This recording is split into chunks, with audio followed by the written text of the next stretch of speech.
This is the third race of the ZRL second season or series, I don't know what they call it. We're in the B development category for B2, I should say, development category for Eastern US. I think that's all right. It's the Indigo one. I'm not sure. If you don't know what any of those words mean, I don't really either. Anyway, that's where we are. We're in this race. We've got like 60 people in this thing. It's a scratch race. It's got 3 just miserable climbs that we got to do, and we start them pretty much right away. So let's see how we go. So we hit the climb with the main group, and this is a kind of stepped climb, but it's pretty miserable the whole way. There's no real place to hide, so I'm just going to try and hold the highest watts per kilo that I can and stick with this group as long as I can. We get over this short little preamble, and things get real pretty quickly as we hit this red section here. Here's where I probably make the biggest mistake of the race. I use my feather power-up almost right away. This is a tough section. I figure, hey, it's not going to matter when I use this thing. It's a watts per kilo test. If I gain a little ground now, I'm going to, I will be happy I gained that ground, and I'm not going to want this later. It's not going to make any difference. I think that's a mistake. You can see kind of everyone's using their feather right now, but the folks who save their feather have such an easier time at the top of this climb, and I really wish I would have had that. Even if I was just a little bit further back here, I think a little more of a kick at the top of the climb would have been worth it. Anyway, we trudge up this thing. You can see the front of the group's already way up there. I'm in like P38, P40, and we kind of just stick with the group. We're holding, I don't know, near-ish 4 watts per kilo. I think really I can hold maybe like 3.5, 3.6 around there on each of these climbs. So we trudge through these orange sections. Those are your quote-unquote rest here, and we're just sticking with the same group. You can see we're coming up on these 2 red sections, and that's really where I wish I had that feather power-up. We're kind of with this nice little group. You can see I got like 6 people ahead of me. They're all really close. But as we hit these real sharp pinches, I start to kind of go backwards. Few people are able to jump ahead. You're going to see 2 of my teammates actually fly right ahead. They had the gas and they had the power up right here, and that's really where I wish I could have used it. Now, would I have been in this position if I didn't use it earlier? Maybe not, but it is a regret. I do think I could have done a little bit better.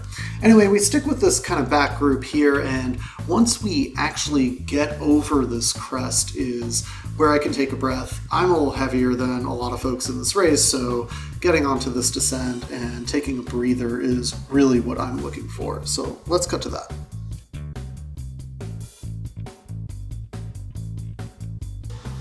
So after that descent, our heart rate is down. We have this big pinch, like 15%, and we're so close to that group ahead. That group we lost on the climb, and this is where I make my second big mistake of the race.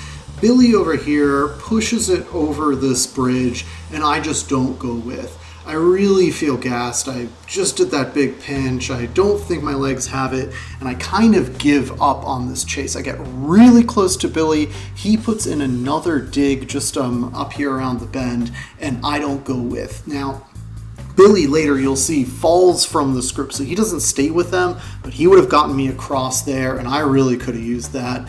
I try and give a ride on to this other rider to have them drag me up the hill.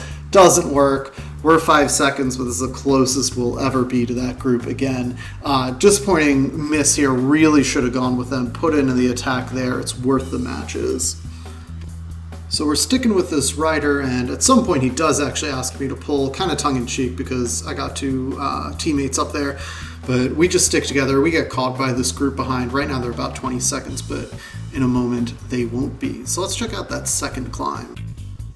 So we get to the second climb with a bit of a group, and we all start heading up at, I don't know, kind of like an equal pace. Everyone's kind of equally matched here. We do this one about 30 seconds slower than the first climb, which isn't too bad, but it just goes to show how much the pressure's off.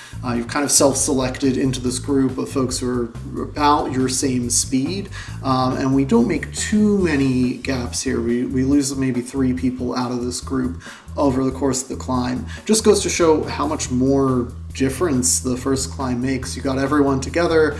It's really where those big selections are being made. But not a ton of selections here on the actual climb, but on the descent, we do see some work. So like I've said, I am a heavier rider, and at least compared to this group, I'm like 85 kilos, and there's also an anvil power up on this. So we get this power up that's going to make us I don't know how many kilos heavier, which is great for the descent for me. And I'm actually able to distance the group a little bit on this descent with this. So someone kind of goes off the front, I'm able to get in the draft and then get ahead and kind of just create a gap here.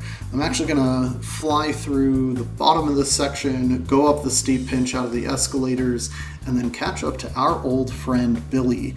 And Billy and I will actually take this all the way in to the third climb. So here we are up the escalators. There's Billy surging a little bit ahead, but we finally get on the wheel. Well, let's cut to that third climb. So here we are with Billy, and right at the start of the climb, I push it. I figure I'm just gonna go the pace I know I can go and what I can hold, and we'll see if Billy's able to hold on.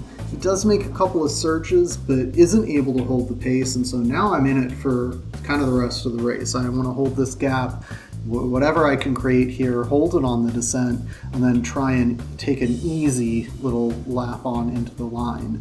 So I'm doing well at holding this gap. I've got about 20 seconds now. We're coming up to the top, and we're gonna hit that descent and be able to take a little bit of a breather, and again, use that weight to get a nice descent. You can see I learned my lesson and used my power up at the very end. A little bit too late. All right, so here we are, nice descent. Gonna get our speeds right up to about 70 kilometers per hour, and we're gonna be able to get into that super tuck, which is gonna be super helpful. At the bottom, we're gonna have about 50 seconds on Billy, and from there, we're just trying to hold it into the line. We do see some surges from him, which I really didn't enjoy, because I would really like to take it in at like 2 watts per kilo, do something in zone 2 for the end of this race, but we don't get to do that, but we do hold kind of threshold and are able to take this in for the last 4 or 5K on into the line. As we cross, we're going to be in 34th place, I think.